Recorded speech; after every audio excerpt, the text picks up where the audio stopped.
Hi, this is John Harcher, and welcome to yet another Rallies of Numenor Lord of the Rings update. We're getting a lot of these now. It's almost as if they were listening to my April rant back in my room.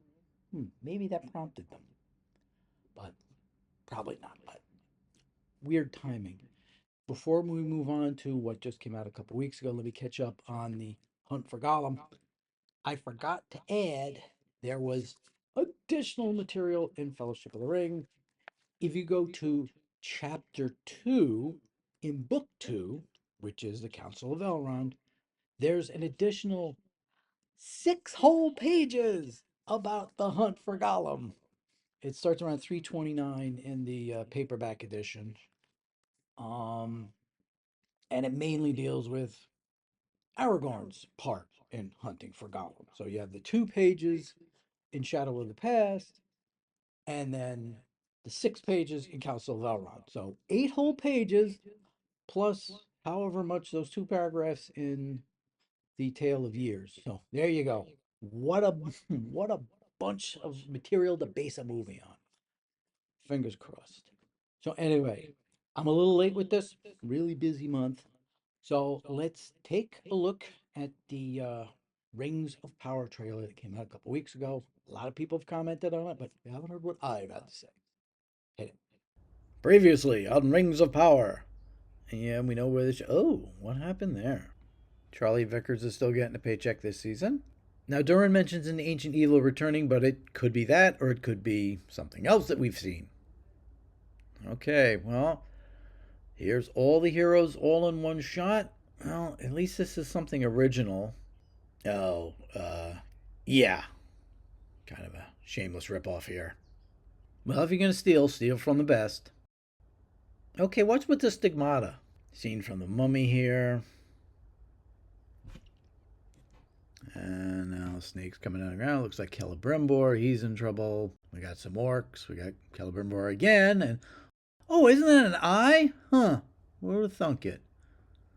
And now we come to the meme of the year, the wig. No, not this one, but I do love her as Lola on the Looney Tunes show. Like when I'm surprised, I'd go, whoa! Or when I'm bored, I'd be like, dee lee lee, dee lee lee dee. No, I mean this wig. No, sorry, Mr. Shatner. We mean this wig. Amazon, could you have afforded another actor? Well, almost exactly 2 years later, more horse riding, underwater.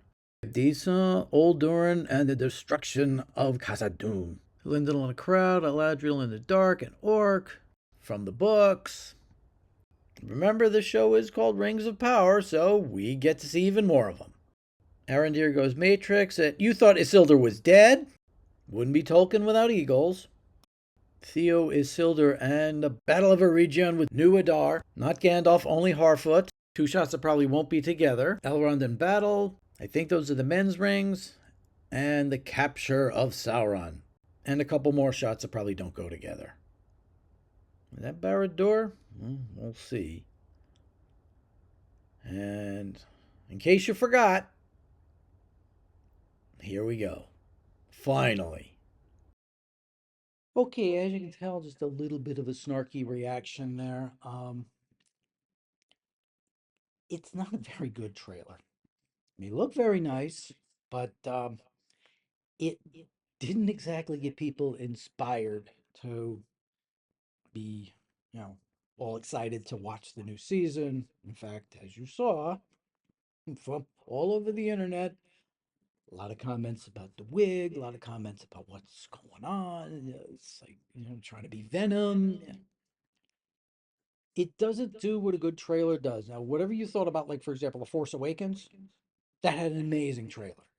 It's like, okay, you saw all kind of Star Wars stuff, and then right at the end, Chewie, we're home. Like, that got you excited, and your reaction to the film is what what it was. Um, this didn't do that. Whatever direction they're taking the trailer, taking the season, I should say, you didn't get a good sense of it. You got an idea, like for example, when you saw the battle at the end, like if you're a Tolkien fan, you know what that's going to be. If you're totally unaware, you just, oh, another battle. Now, you don't get the sense there wasn't any build up to it. So, and then everybody commented on it. I was like, notice how there were barely any Harfoots in there. You got the one shot. That was about it. Um, but then this week, we got the thing that should have ended the trailer. In Vanity Fair, they came out with pictures and the announcement that Tom Bombadil, who was notably cut out of the Ralph Bakshi version and the Peter Jackson version, was going to be part of Rings of Power Season 2, and it was going to be played by Rory Kinnear, who's one of the, I'd say, big stars that they brought in for this season, and who you didn't see any of in the trailer. That's just it. If you're going to bring in known names like him and Kieran Hines, who we didn't see, I don't think we saw. Maybe we did, maybe we didn't. But yeah, they weren't prominent in there. You think you have like names that people know, actors people know, you'd want to put them there. I mean, what wouldn't it have been an amazing final shot of the trailer, after you saw Rings of Power coming August 29th, and then just come up, just, just some way to reference. It's like, my name is Tom. Yeah, just something like that. Whatever way it would be to show that this is Tom Bombadil. At least build up some excitement. They did none of that. So, um, yeah, I don't know which direction they're going. Like I said, I was far more positive about the first season than a lot of other people, but I don't say that you're wrong. No, there was a lot to criticize about it. And I'm not sure where they're going to end up going with some of the threads. Maybe we're going to be heading further down the line. We'll have to see if Charlie Vickers, in a way, is indeed Anatar. He looks just like he should be. But if they do end up using the name, then that could at least open the door to say, well, okay, then can they use anything else in the Silmarillion? Can they use anything in Unfinished Tales? Can they use anything from any of the histories of Middle Earth? By the way, I just finally picked up Peoples of Middle Earth because I wanted to read the section at the end about the appendices, and then how Tolkien continued to work on the Akhlabeth, which is the downfall of Numenor, after Lord of the Rings had come out and been successful in paperback. So it's like Silmarillion really should have come out in 1969. Whatever he was thinking, whatever his mind was thinking for something, he just couldn't get it done. I mean, the way I put it to somebody is that, as far as Unwin, his publisher, Tolkien's publisher, was thinking, he didn't want the Silmarillion in 1937. He didn't want it in 1957. By 1967, he probably would have been begging for it. So, and he just missed his window. But 10 years later, Christopher took care of it. So, it's kind of where we are, kind of in a fingers crossed mode. I'm going to try, because I heard that there's going to be 3 episodes dropping on August 29th, or maybe even the night of August 28th. So we'll see. Try to get those done as fast as possible. I might try to do it more video centric so we can see things and kind of discuss them as is. I'll have to see how that works out. It's just kind of up in the air. You kind of want, something to say. It's like, I think most people are kind of like looking at War of the Rohirrim more with like, okay, let's see how that does, to see what kind of direction we're going to be going in. Though I know there's one guy on the Hoffman board just like, I don't think people, do this on purpose for making a test. Like, it's just worked out that way. Warner's needed to make a movie. They picked the fastest thing they could do. So I was like, okay, now this just so happens, like, okay, now that we're doing something totally different. So let's see how that works. Wasn't planned out. They weren't sitting there. Zaslav and all of his guys weren't sitting there in the boardroom going, what can we do to test out a new thing for Lord of the Rings? No, it just You know, it's kind of the Casablanca syndrome. I know it wasn't originally officially meant to be Ronald Reagan and Ann Sheridan and everybody comes to Rick. I know, but that's kind of the genesis of it. That was Jack L. Warner and the brothers in the boardroom thing. Like, all right, what can we do with this? Well, we can do that, right? Nah, let's give it to Coke and see what he can do with it. And then just we have a happy accident like that. Just everything works out. This is the same thing. You're you have a Lord of the Rings and basically a new form of a medium. Let's see how it does. Let's see if they're able to tell a good story. Let's see if they're able to be visually interesting. That's about it.